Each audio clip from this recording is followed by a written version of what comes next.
जिहेतु गिबियावनो आङो खौसेथि बर' सुबुं आफाद इउनाइटेड बड' पिपल्स अर्गेनाइजेशननिफ्राय नोंथांमोननि गासैबो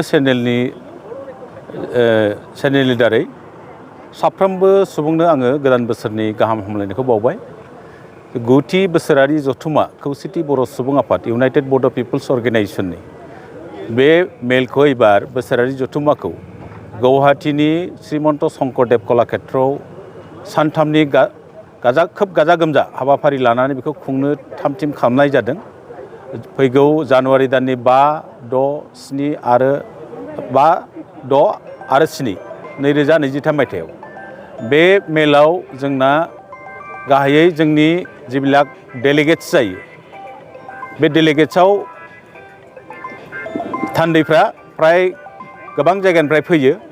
भारतनि बाहेरनि नेपाल, बांलादेश, त्रिपुरा, वेस्ट बेंगल, साखाथिनि रायजो मेघालय, नागालेण्ड, अरुणाचल बेफोरनिफ्राय फैयो आरो जोंनाव बोसोरफ्रामबो फ्राय 3,000नि बारा डेलिगेट जायो। एबारबो जों आसा फारिदों 3,000नि बांसिन सुबुङा डेलिगेट्स महरै थान्दै महरै बे हाबाफारियाव बाहागो लागोन जोंनि बे मेलाव। जोङो गाहायै जोङो 5 अक्ट' खालिनो जोंना मोनसे स्पेसियेल मोनसे अपेन मिटिं जागोन। बे मिटिङाव जोंनि भारत सोरखारनि सासे केबिनेट मिनिस्टार रामदास आठवाले रायजो मिनिस्टार रामदास आठवाले बिथाङा फैगोन। बेजों लोगोसे आसामनि सोलोंथाइ बिफाननि मन्थ्रि डक्टर रनज पेगु आरो एदिनखालिनो बिटिआरनि मानगोनां चिफ प्रमद बर' बिथाङा जोंनि बे स्पेसियेल जिथु अपेन मिटिं बेयाव बिथाङा थागोन। आरो बेजों लोगोसे एदिनखालि गोबां बेखेवनाय हाबाफारिफ्राव जायगानि जिल्ला बेंगिरिजों लोगोसे जायगानि MLA आरो गोबां आलासिफ्रा बेयाव थागोन आरो जोंनि बर' कसारि वेलफेयार समाज काउन्सिलनि मानगोनां चिफ एदिनखालिनो थागोन। आरो 6 अक्ट' खालि जोङो गासैबो माहारियारि आफादफोरखौ लानानै जोङो मोनसे सेमिनार खुंनायनि थाम-थिम खालामदों।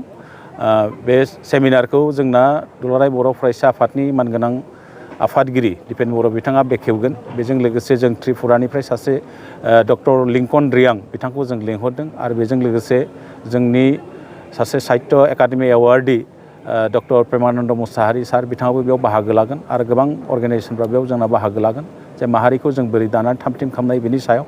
आरो जोंनि बिसेसकै जानो गोनां जिथु डेलिगेट्स बे डेलिगेट्सआव गाहायै जोंनि सावरायनो गोनां बाथ्राफोरानो जाहैबाय जिहेथु जों बिटिसिनि बायजोआव मोनसे आलादा मोनसे गावखुंथाय बर' कसारि वेलफेयार समाज काउन्सिल मोनबाय। बे काउन्सिला दिनै फुरा रोखोमै दाफुंजायाखै दिनैबो बे आद्रा जानानै दङ। दा बेखौ गामिफोरखौ सोसननानै समस्तिफोरखौ दाफुंजोबनानै बिसायख'थि फाथिनानै जाहाथे बेखौ गोख्रों मोनसे काउन्सिल दाना होयो बे मोनसे जोंनि डेलिगेट्सआव जायगा मोनगोन सावरायनायाव। बेनि थाखाय जों सोरखारनाव डिमान्ड खालामनाया फैगोन।